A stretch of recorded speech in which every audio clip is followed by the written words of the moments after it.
Hello दोस्तों, स्वागत है आपका फिर से एक बार शम्स का सलाम आपके नाम। और आज हमारे साथ हैं इंटरनेशनल खिलाड़ी रजनी झा जी। तो रजनी झा जी, स्वागत है आपका इस प्रोग्राम में।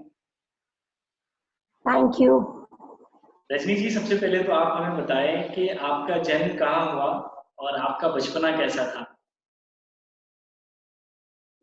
बेसिकली मैं बिहार से बिलोंग करती हूँ, बट मेरा जो बर्थ है वो ग्वालियर मध्य प्रदेश में हुआ।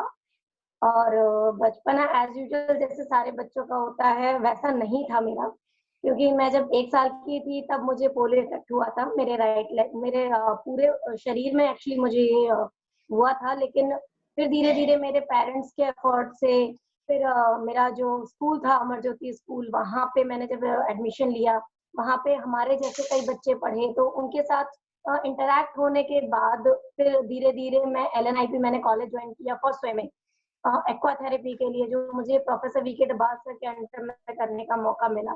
तो ऐसे धीरे धीरे मेरा बचपन लाइक और बच्चों की तरह तो नहीं था इतना अच्छा, बट हाँ जो एडवेंचर मेरे साथ शुरू से रहा वो मेरे लिए बहुत अच्छा रहा और मेरा पैशन वो ये रहा। और आज के टाइम में मैं एक बहुत बड़ी प्लेयर तो नहीं, बट हाँ उनके लेवल पे आने की कोशिश कर रही हूँ कि भाई मैं उनके जैसा अपनी कंट्री को प्राउड फील करा रही हूँ। और इस चीज का मुझे बहुत खुशी है कि मैं एक बहुत बड़ा कंट्रीब्यूशन, छोटा सा कंट्रीब्यूशन अपनी कंट्री को बाय स्पोर्ट्स में दे रही हूँ। बिल्कुल रजनी जी, आप हम सबों के लिए एक इंस्पिरेशन है और हम आपको देखते आए हैं कि किस तरीके से आप पैरा स्विमिंग के अंदर अ, नेतृत्व कर रहे हैं लड़कियों को और वुमेन एम्पावरमेंट के लिए काम कर रही हैं। रजनी जी, हमें और भी बहुत कुछ सवालात हैं हम जो आज आपसे जानना चाहेंगे। सबसे पहले तो आप हमें बताइए कि रजनी जी, आपने पढ़ाई कहाँ तक की है। मैंने मास्टर्स किया हुआ है मैथ्स प्लस कंप्यूटर से। और एजुकेशन का सिस्टम ऐसे था कि ना एजुकेशन मैंने कभी छोड़ने की कोशिश भी नहीं की और मुझसे छूटा भी नहीं। धीरे धीरे बेसिकली मैंने 12th किया, फिर ग्रेजुएशन किया, वीसीए किया, फिर मैंने एमसीए किया। तो पोस्ट ग्रेजुएशन मैंने अभी तक किया हुआ है, मतलब पढ़ी लिखी प्लेयर हूँ मैं अभी अपने क्या टाइम में। बात है। यानी आपने दोनों चीज को बैलेंस करके रखा है, पढ़ाई भी की और स्पोर्ट्स भी किया आपने। मैं जानना चाहूंगा हाँ रजनी बिल्कुल, जी इसमें के। मेरे साथ जी, बताइए। एक्चुअली इंसिडेंट ऐसा होता था कि है ना, मतलब मैंने जब 10th किया तब मेरा मलेशिया के लिए सिलेक्शन हुआ इंटरनेशनल में, जब मैं 10th के एग्जाम की तैयारी कर रही थी। फिर 11th में मेरा ताइवान रहा, 12th में मेरा आईवाज वर्ल्ड गेम रहा। तो मतलब कंपटीशन और एग्जाम, मतलब ऐसा लग रहा था कि कुछ एक कोई चीज छोड़नी पड़ेगी, बट गॉड की बहुत बड़ी मेहरबानी थी मेरे ऊपर कि मुझे दोनों ही नहीं छोड़ना पड़ा। और मैं सिर्फ पास होती गई, वो मेरे लिए ठीक था। मतलब मुझे बहुत ज्यादा परसेंटेज नहीं था, चाहिए था कि 90% चाहिए था। मेरे लिए 75 भी बहुत इनफ था, तो मैं 75 मैंने अपना बैलेंस करके रखा, वो हो गया मेरे लिए। ये बहुत अच्छी बात है रजनी जी कि आपने दोनों चीज को बैलेंस किया। हम जानना चाहेंगे यानी वो कौन सी चीज थी, क्या आपको मोटिवेट करते थे कि आप दोनों चीजों को बैलेंस करती हैं। और क्या आपको कभी ऐसा फील होता था कि यानी पढ़ाई को छोड़ दें या स्पोर्ट्स को छोड़ दें, कभी ऐसा आपको लगा। नहीं, एक्चुअली क्या था, स्पोर्ट्स के लिए जो पैशन और जो मैं सीरियस हुई थी मैं स्पोर्ट्स के लिए, वो 2006 में हुई थी जब मेरा पहला इंटरनेशनल हुआ था मलेशिया में। तो उसके बाद जब मलेशिया जाने के बाद वहां का कंपटीशन देखने के बाद वो जो चेंजेस था मेरी लाइफ का, वो सबसे बड़ा टर्निंग पॉइंट था। उसके बाद ये लगा कि मतलब मैंने अभी तक एक्चुअली में मैंने 2006 मलेशिया से पहले कोई प्रैक्टिस नहीं की थी प्रॉपर सीरियस होके कि मुझे इसी लाइन में आगे जाना है। बट मलेशिया जो था मेरा टूर, वो पूरा लाइफ चेंजिंग टूर था मेरे लिए। वहां से आने के बाद मैंने अपने फैमिली से कंसल्ट किया, मैंने अपने कोचेस से कंसल्ट किया कि आगे मैं इस चीज को अगर बढ़ाऊं, तो ऑब्वियसली था कि है ना मेरी एजुकेशन मेरे बीच में आती, क्योंकि मेरा मैथ्स था, मेरा कंप्यूटर था, क्योंकि मैथ्स में मेरा इंटरेस्ट था। मैं उसको छोड़ नहीं सकती थी। आर्ट वगैरह मेरे बस का नहीं था, तो मैं नहीं लेना चाह रही थी। तो मैंने अपने भाई से कंसल्ट किया, तो उसने मुझे बोला कि ये ना अगर तू नहीं करना चाहती है तो तू आर्ट ले ले, नॉर्मल एग्जाम होगा कर ले। मैंने कहा नहीं, अगर पढ़ूंगी तो मैथ से पढ़ूंगी। तो कोचिंग बहुत शौक शौक में सबको देखती थी कोचिंग जाते हुए, तो कोचिंग लगवाई। और मेरे साथ इतना गंदा इंसिडेंट होता था ना कि मैं प्रैक्टिस से सीधे कोचिंग पहुंचती थी और लास्ट बेंच पे जाके सो जाती थी। और मेरी एक फ्रेंड थी, वो बेचारी मेरे लिए नोट्स लिखती थी और मुझे उठा के बोलती थी, रजनी ये तेरे नोट्स हैं, तू घर चल और उसको घर जाके पढ़ना। मैंने कहा ठीक। तो वो जो उस टाइम पे मेरी उसने फ्रेंड ने, नेहा नाम है उसका, उसने मेरा बहुत साथ दिया। फिर मेरे कॉलेज में मेरे टीचर्स ने मेरा बहुत सपोर्ट किया। कभी मैंने इंटरनल एग्जाम नहीं दिए कॉलेज के। वो मेरे टीचर्स मेरे परफॉर्मेंस से खुश होके मेरे को नंबर दे दिया करता थे। और यूनिवर्सिटीज के एग्जाम जरूर मैंने दिए। बीच में 2 एग्जाम छोड़े थे जिसकी वजह से बैक लगी थी मेरे को। तो वो भी मैं ज्यादा माइंड नहीं करती थी क्योंकि मेरा मोटिव जो था वो स्पोर्ट्स में ज्यादा था। मैं मेरा डेडिकेशन वो स्पोर्ट्स में ज्यादा था और इतना था कि बीच में मिडिल क्लास फैमिली होने की वजह से कई बार ऐसा होता था कि आपके पास जाने के किराए के पैसे नहीं होते थे। तो वो जो पैशन था उस टाइम का जुनून इतना गंदा वाला था कि मैं, मेरे घर से एलएनआईपी कॉलेज करीब करीब 8-9 किलोमीटर पड़ता होगा मुझे। मैं पैदल जाती थी। मेरे साथ मैं इतनी पागल हो चुकी थी उस चीज के लिए, मैं पैदल चली जाती थी, मुझे 1 से 1.5 घंटा लगता था जाने में। वार्म अप मेरा रास्ते में ही हो जाता था। मैं जाती थी वहाँ 15 मिनट का ब्रेक लेती थी, उसके बाद में पानी में जाती थी। तो स्विमिंग जो पैशन था स्पोर्ट्स का, तो क्या होता था ना कि आपको जब लोग जानने लगते हैं, आपको मेडल मिलता है, आपकी अखबार में फोटो आती है, आपके इंटरव्यूज होते हैं, तो वो खुशी जो होती है ना, वो आपको अपने आप ही मोरल सपोर्ट करती है कि फिर आपकी फैमिली ने आपको सपोर्ट किया है, आपके टीचर्स इतने अच्छे आपको मिले, फिर आपका फ्रेंड ग्रुप इतना अच्छा मिला। कभी भी मुझे किसी ने ऐसा डिसअपॉइंट करने वाला बात नहीं बोली कि आपको आगे नहीं बढ़ना है। हाँ, कुछ मेरे जो ग्रैंड पेरेंट्स थे, मेरे जो रिलेटिव थे, वो एज यूजुअल सबके ही होते हैं कि वो नहीं चाहते कि भाई लड़की हो के आप इतना आगे बढ़ रहे हो। तो वो चीज मेरे साथ भी थी। कुछ फ्रेंड्स ऐसे भी रहे मेरे जिन्होंने मतलब लेग पुलिंग किया, पीठ पीछे गलत बातें बोली। तो मेरे साथ में सिर्फ ये था कि मैं उनको बोल के जवाब नहीं देती थी। मैं अपना टाइम वेस्ट नहीं करती थी कि मैं उनको बोलूं और फिर मैं मेरा टाइम वेस्ट करूं। मैं उनको अपने परफॉर्मेंस से आंसर करती थी।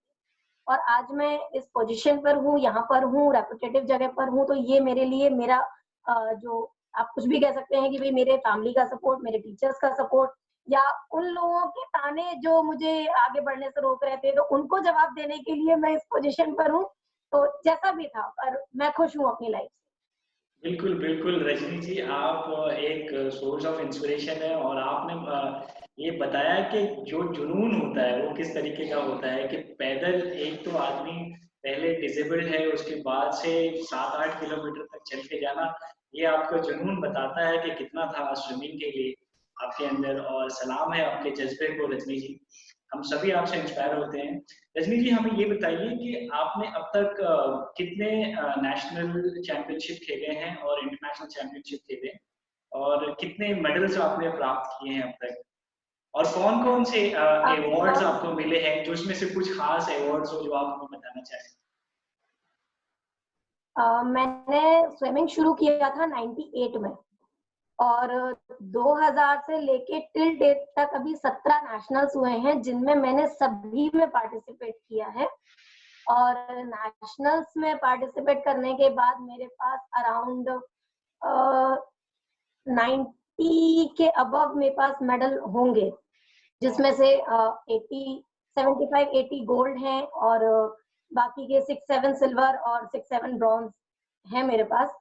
और 5 इंटरनेशनल में मैंने पार्टिसिपेट किया है, that is Malaysia, Taiwan, Germany. और एक बार इंडिया में जो आईवाज वर्ल्ड गेम हुआ था 2009 उसमें। और कॉमनवेल्थ का ट्रायल गेम जो 2010 में हुआ था उसमें मैंने पार्टिसिपेट किया था। और कॉमनवेल्थ का 2014 का नेशनल कैंप मैंने अटेंड किया, वो अनफॉर्चुनेटली मैं जा नहीं पाई। तो इंटरनेशनल करने के बाद उसमें मेरे अभी तक के 5 गोल्ड और 3 ब्रॉन्ज मेडल मेरे को उसमें मिले हैं। और स्टेट अवार्ड मेरे पास दोनों, जूनियर का एकलव्य अवार्ड और सीनियर का विक्रम अवार्ड मैंने अपने नाम किया है। और इसके साथ ही यूथ लीडरशिप कैंप जो 2014 में जापान टोक्यो में हुआ था, जिसमें ऑल एशिया से 30 लोग सिलेक्ट किए गए थे, जिसमें से इंडिया से पैरा से मैंने इंडिया को रिप्रेजेंट किया था, जो 20 दिन का कैंप था। और काफी उसमें काफी कुछ सीखने को मिला कि आप किसी अगर यूनिट में काम करते हैं तो आप किस तरीके से कर सकते हैं। सो पैरा से इंडिया को मैंने रिप्रेजेंट किया था। बहुत बहुत अच्छी जर्नी है और काफी इंस्पायरिंग जर्नी जर्नी है आपकी रजनी जी, कि आपने किस तरीके से पूरे विश्व में अपना भारत का नाम रोशन किया और बहुत सारी चीजें आपने सीखी है। और मैं उम्मीद करता हूँ कि आप इसी तरीके से हमारी आने वाली जनरेशन को आप अपने नॉलेज को शेयर करते रहेंगे। और मैं उम्मीद करता हूँ कि इस इंटरव्यूज के जरिए जो भी लोग देख रहे हैं हमें, वो आपसे बिल्कुल इंस्पायर होंगे और अपने लाइफ में कभी हार नहीं मानेंगे। रजनी जी, आपको कभी ऐसा लगा, हमें बताइए, आप खुद हमारे लिए एक सोर्स ऑफ इंस्पिरेशन है, लेकिन आपके लिए कौन सोर्स ऑफ इंस्पिरेशन है? कौन सी ऐसी शख्सियत है जो आपको इंस्पायर करती है? देखिए, मेरे लिए कोई एक पर्टिकुलर व्यक्ति नहीं है जिनसे मैं इंस्पायर होती हूँ। बेसिकली आपकी लाइफ में हर जगह पे आपको एक ऐसा व्यक्ति मिलेगा जो आपको इंस्पायर करता होगा। कुछ आपसे छोटे होंगे, कुछ आपसे बड़े होंगे, कुछ होता है ना कि भाई बहुत एक्सपीरियंस्ड लोग होते हैं जो आपकी लाइफ में आते हैं, जिनसे आपको सीखने को ऑब्वियसली मिलता ही है। बट जब आप अपने से छोटे तबके के लोग देखते हो, उनको देखते हो कि वो किसी चीज़ से हार नहीं मानते। मैं खुद बताऊँ कि भई मुझे अगर छोटे बच्चे से भी कुछ सीखने को मिलेगा ना, तो मैं पीछे नहीं हटती। मुझे लगता है कि जब वो कर सकता है तो यार हमारे फिर भी हाथ पैर हमारे सही सलामत है, हम कर सकते हैं। तो इसी बिहाफ़ पे जब मुझे ब्रांड एम्बेसडर बनाया गया बेटी बचाओ बेटी पढ़ाओ का, तो मैं दिल्ली गई। मुझे सचिन तेंदुलकर और मिताली राज जी के साथ एक प्रेस कॉन्फ्रेंस अटेंड करने का मौका मिला। उन्होंने मुझे अपने सेव गर्ल्स चाइल्ड के एनजीओ में इनवाइट करके उसका मेंबर बनाया है। तो जब वो चीज़ मेरे साथ हुई तो मुझे ये लगा कि मतलब मैं अब कुछ हूँ। मतलब सबसे बड़ी बात ये होती है कि आप देखिए सबसे सबसे बड़ा जो मोटिवेशन मिलता है वो आपके पेरेंट्स से मिलता है। जब तक आपको घर से आपको सपोर्ट नहीं मिलेगा, तब तक आप आगे नहीं बढ़ सकते। वो एक अलग मैटर है कि कई लोगों के साथ ऐसा नहीं होता। कुछ लोग होते हैं जो बिना सपोर्ट के भी आगे बढ़ते हैं और कोशिश करते हैं उस चीज़ को। तो मेरे लिए कोई एक व्यक्ति नहीं है जिनका मैं नाम ले सकती हूँ कि भई मुझे बिल्कुल। उनसे इंस्पिरेशन मिला। तो बहुत सारे लोग हैं मेरे स्कूल जो अमर ज्योति स्कूल है जो एक पर्टिकुलर हैंडीकैप बच्चों पे पैरा रिलेटेड बच्चों पर ही काम करते हैं। उनका एजुकेशन, उनको अपनी लाइफ में रिहैब करना, वो कैसे अपनी लाइफ में सर्वाइव कर सकते हैं, चीज़ें सीख कर। उसके बाद जब मैं दबाव सर से मिली, तो वो देखा कि भई एक व्यक्ति अगर आपके अंदर कुछ करने की इच्छा है, तो आप कुछ भी कर सकते हो। तो वो चीज़ होती है आगे बढ़ने के लिए। फिर धीरे-धीरे जब ब्रांड एम्बेसडर वाला जो पद मुझे मिला, वो एक बहुत ही रिस्पॉन्सिबल कैरेक्टर था मेरी लाइफ में। तो चीज़ें सीखने के लिए मैं ये नहीं कहती कि मैं सीख चुकी, मैं अभी भी सीख रही हूँ। मुझे अगर कोई भी बोलेगा कि रजनी ये चीज़ ठीक नहीं है, ये चीज़ ठीक नहीं है, तो मैं उसको पहले कोशिश करती हूँ कि हाँ भाई, जो मेरे से गलतियाँ हो रही हैं, मैं उसको सुधारूँ, मैं उसको आगे बढ़ाऊँ। मैंने स्विमिंग सीखी है और मैं अभी सीख रही हूँ। मुझे नहीं पता उसके स्किल्स क्या होते हैं, स्विमिंग में क्या चीज़ होती है, मुझे कुछ भी नहीं पता। मैं ज़ीरो से हमेशा शुरू करती हूँ और ज़ीरो से आगे बढ़ने की कोशिश करती हूँ। तो इंस्पिरेशन वाली बात है तो ऐसे बहुत सारे लोग मेरे ज़हन में आते हैं, जो आपको देखिए मोरल सपोर्ट करेंगे, वो तो आपको इंस्पायर करेंगे ही कि भई हाँ, ये आगे। लेकिन सबसे ज़्यादा इंस्पायर आपको पता है कौन करते हैं? जो आपकी लेग पुलिंग करते हैं, जो आपको सपोर्ट नहीं करते। तो क्या मेरे लिए बात वो है! लोग ज़्यादा ज़रूरी है क्योंकि उनका होना भी लाइफ में बहुत इम्पोर्टेंट है। क्योंकि अगर बिल्कुल, आपको बिल्कुल। कोई बोलेगा नहीं ना कि ये आपसे होगा नहीं, तब तक आप उसको चैलेंज के रूप में लोगे ही नहीं। क्या तो बात है! ये चीज़ मेरे साथ ज़्यादा है। बिल्कुल, बहुत-बहुत शुक्रिया रजनी जी बताने के लिए। रजनी जी, हम जानना चाहेंगे कि आपका अभी फ्यूचर प्लान क्या है? आप क्या फ्यूचर प्लान कर रही हैं? फ्यूचर प्लान तो इन कुछ इन ऐसा सोचा नहीं है क्योंकि मैं अभी आरटीओ डिपार्टमेंट में एज़ अ क्लर्क जॉब करती हूँ और रिसेंटली लास्ट 3 साल से मैंने कैनो कयाक शुरू किया है, जो बोटिंग गेम होता है, जी, वाटर स्पोर्ट्स का ही, उसको शुरू किया है। उसमें भी पार्टिसिपेट करके मैंने 2 नेशनल खेले हैं, जिसमें 2 गोल्ड, 2 सिल्वर मैंने अभी तक लिए हैं और अभी फिलहाल उस गेम से एशियन चैंपियनशिप की तैयारी मैं कर रही हूँ और बहुत-बहुत उस मुबारक चीज़ हो में आपको। अगर मेरा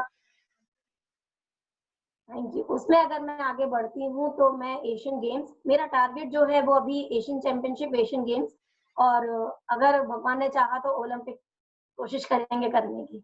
बिल्कुल, बिल्कुल, हमारी पूरी शुभकामनाएँ आपके साथ हैं कि आप ज़रूर आगे बढ़ें और एशियन गेम्स, एशियन चैंपियनशिप और ओलंपिक्स, पैरालंपिक्स में जाके हिंदुस्तान का नाम रोशन करें। और आपको जो बेटी बचाओ बेटी पढ़ाओ का एम्बेसडर बनाया गया है उसको आप बिल्कुल बखूबी निभाते रहें। इसी तरीके से हमारी बहुत सारी शुभकामनाएं आपके साथ हैं रजनी जी। बहुत अच्छा लगा थैंक रजनी यू। जी आपसे बात करके और काफी इंस्पायर हुआ। दोस्तों जो भी आप इस प्रोग्राम को देख रहे हैं हम आपसे रिक्वेस्ट करेंगे कि आप चैनल को जरूर सब्सक्राइब करें ताकि हम आपको ऐसे ही extraordinary real life hero से आपको स्टोरीज दिखाते रहें। धन्यवाद रजनी जी इस प्रोग्राम में आने के लिए। आपको हमारा थैंक सलाम यू। है, शम्स का सलाम रजनी झा के नाम। Thank you so much Rajni ji. Thank you. Thank you.